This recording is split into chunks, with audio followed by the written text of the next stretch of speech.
5 ایسے کام جو فقیر کو بھی بادشاہ بنا دیتے ہیں۔ حضرت محمد صلی اللہ علیہ وسلم نے فرمایا یہ 5 کام اللہ کو بہت پسند ہیں۔ یہ کام کرنے والا اگر بھکاری بھی ہو تو اللہ اسے بادشاہ بنا دیتے ہیں، کیونکہ بسم اللہ الرحمن الرحیم۔ معزز ناظرین، آج کی اس ویڈیو میں ہم آپ کو بتائیں گے غریبوں کو بادشاہ بنا دینے والے 5 کام۔ انسان اپنی زندگی میں جو کام پسند کرتا ہے اسے بڑے شوق سے سر انجام دیتا ہے، جو کام پسند کرتا ہے اسے بڑی ہی دلچسپی سے انجام دیتا ہے، لیکن کئی کام ایسے بھی ہوتے ہیں جو انسان کو زوال کی طرف لے جاتے ہیں، جبکہ کچھ کام ایسے بھی ہوتے ہیں جو انسان کو عروج کی طرف لے جاتے ہیں۔ کچھ کام ایسے ہوتے ہیں جو انسان کو تنگی کی طرف لے جاتے ہیں، جبکہ کچھ کام ایسے ہوتے ہیں جو انسان کو آسانی کی طرف لے جاتے ہیں۔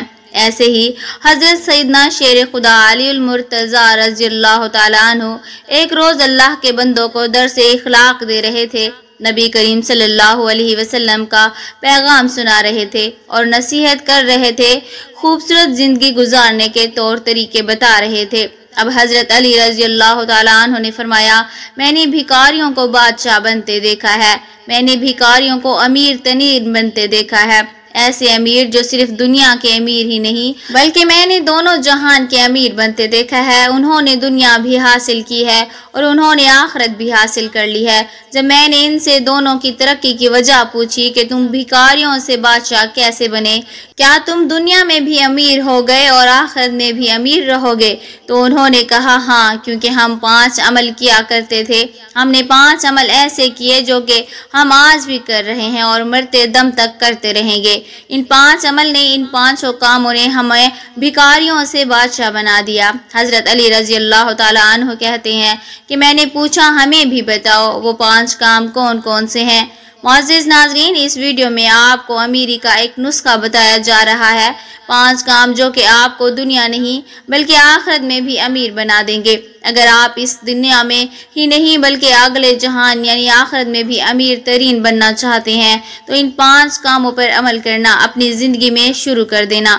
انہوں نے فرمایا ایک تو ہم پرندوں کو دانہ ڈالا کرتے ہیں۔ حضور اکرم صلی اللہ علیہ وسلم نے ارشاد فرمایا جس گھر میں پرندوں کو کھانا ملتا ہو، دانہ ملتا ہو یعنی رزق ملتا ہو، وہ گھر کبھی غریب نہیں ہو سکتا، اس گھر میں کبھی بھی رزق کم نہیں ہو سکتا۔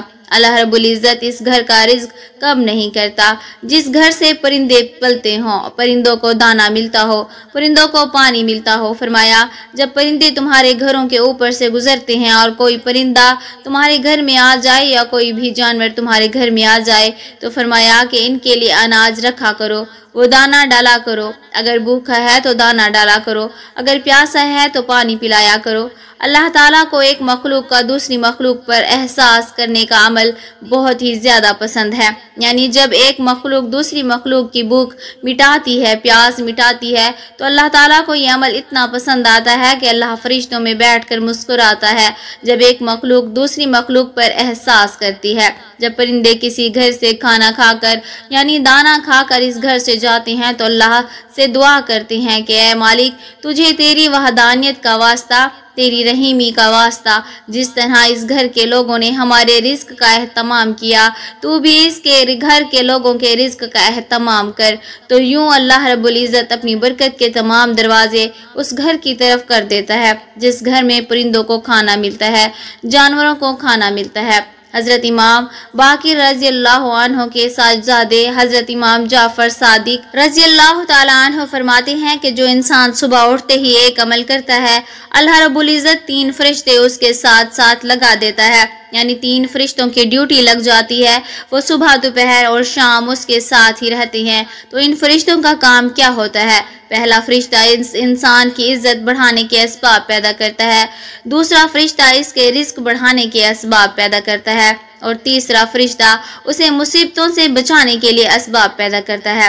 پوچھا گیا کہ حضرت آخر وہ نیک عمل کون سا ہے، کون سا اتنا فائدہ مند عمل ہے؟ تو حضرت امام جعفر صادق نے فرمایا وہ ہے پرندوں کو دانہ ڈالنا۔ جو شخص صبح سویرے اٹھ کر دوسری مخلوق کو کھانا دیتا ہے اللہ تعالیٰ اس پر 3 فرشتوں کی ڈیوٹی لگا دیتا ہے، اس کے بعد حضرت علی رضی اللہ تعالیٰ عنہ نے فرمایا، اس شخص نے کہا کہ ان کا دوسرا عمل یعنی دوسرا کام جو وہ کرتے ہیں وہ یہ تھا کہ وہ غریبوں کی مدد کیا کرتے تھے۔ جو شخص غریبوں کی مدد کرتا ہے وہ زندگی میں کبھی بھی غریب نہیں ہوتا۔ بندے کی عبادت بندے کو اس کے مقام پر نہیں پہنچا پاتی جہاں غریبوں کی مدد پہنچا جاتی ہے، جہاں غریبوں کی خدمت پہنچا دیتی ہے۔ جب غریبوں کی خدمت کی بات آتی ہے تو نبی کریم صلی اللہ علیہ وسلم کے قدموں میں بیٹھنے والے سیدنا حضرت ابو بکر صدیق رضی اللہ عنہ سے بڑھ کر اچھا حکمران دنیا میں کوئی نہیں آیا۔ اسی طرح حضرت سیدنا عمر فاروق رضی اللہ تعالیٰ عنہ سے بڑھ کر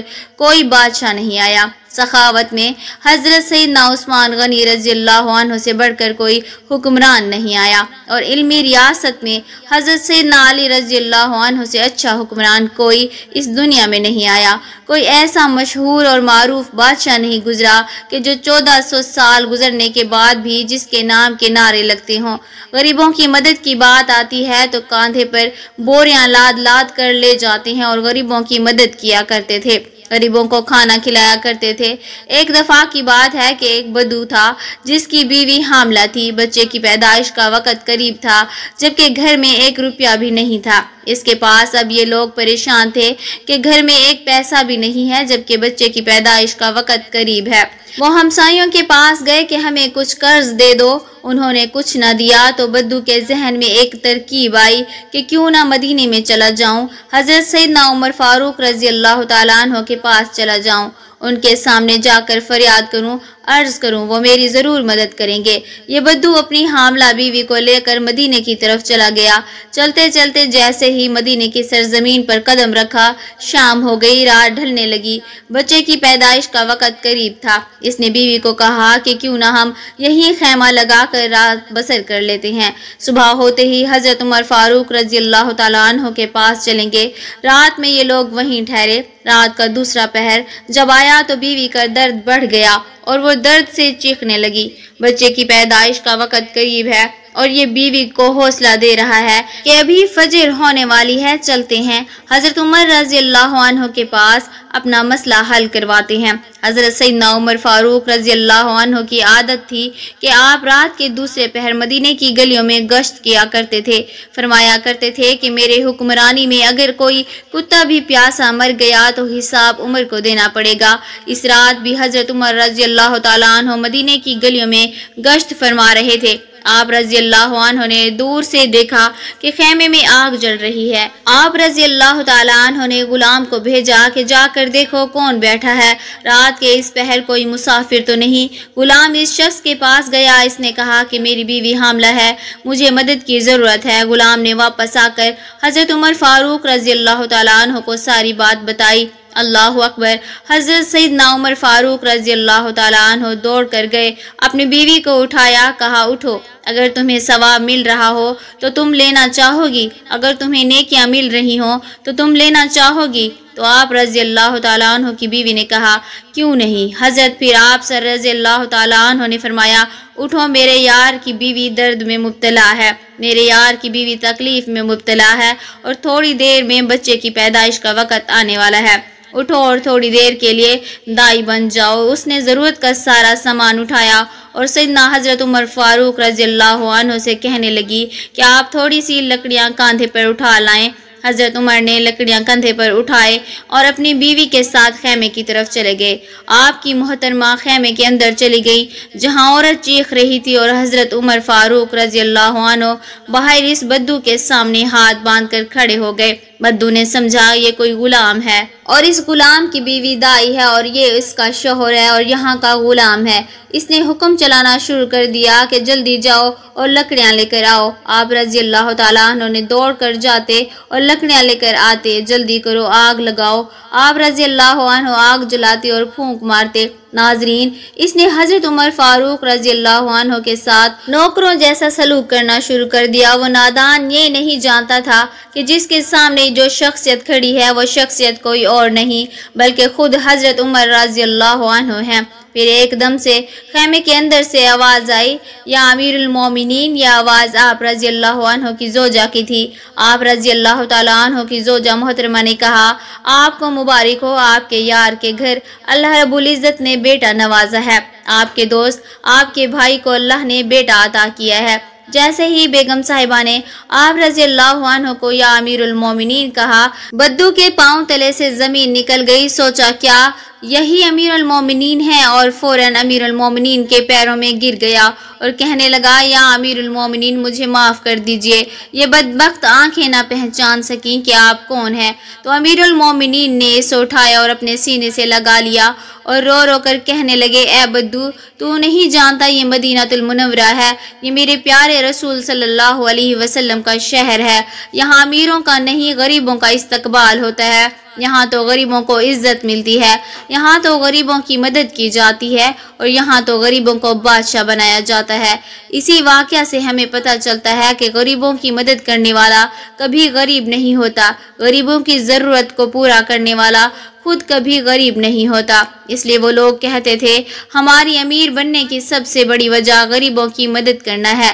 تیسرا کام تھا کہ وہ اپنی اولادوں کو حلال لقمہ کھلایا کرتے تھے، اور چوتھا کام وہ اپنے والدین کی خدمت کیا کرتے تھے، اور پانچواں کام وہ کبھی نماز میں سستی نہیں کرتے تھے۔ ان لوگوں نے یہ بھی کہا تھا کہ ہم لوگ آج بھی ان 5 باتوں کا دامن پکڑے ہوئے ہیں، بس اسی وجہ سے ہم دن بدن اور بلندی کی طرف جا رہے ہیں۔ ہم نے صرف دنیا میں ہی نہیں ترقی کی، بلکہ ہم آخرت کے لیے بھی یہ کام کر رہے ہیں۔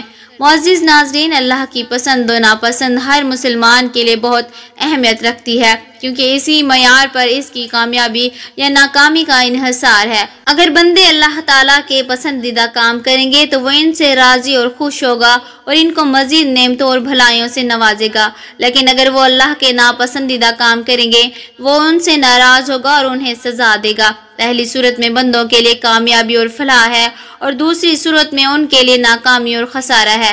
لہٰذا یہ ضروری ہے کہ ہم دنیا اور آخرت میں اپنی کامیابی اور فلاح کے لیے صرف وہی کام کریں جو اللہ تعالیٰ کو پسند ہے اور جن کے کرنے کا اس نے ہمیں حکم دیا ہے، خواہ وہ حکم ہمیں قرآن مجید کے ذریعے سے دیا گیا ہے یا سنت کے ذریعے سے۔ اسی طرح ہمیں دنیا اور آخرت میں کامیابی اور خسارے سے بچنے کے لیے ایسے کاموں سے باز رہنا چاہیے جو اللہ تعالیٰ کو ناپسند ہے اور جن سے اس نے ہمیں منع فرمایا ہے، خواہ وہ ممانعت قرآن میں کی گئی ہو یا سنت میں۔ اور ایمان کا تقاضا بھی یہی ہے کہ ایسے کام کیے جائیں جن سے اللہ اور اس کا رسول صلی اللہ علیہ وسلم راضی ہو۔ اللہ رب العزت سے دعا ہے کہ اللہ ہم سب کو ابھی ان 5 کاموں پر عمل کرنے کی توفیق عطا فرمائے اور ہمارے کبیرہ صغیرہ گناہ معاف فرمائے، آمین یا رب العالمین۔ معزز ناظرین، کامنٹ باکس میں اللہ کے 99 ناموں میں سے ایک نام ضرور ٹائپ کریں۔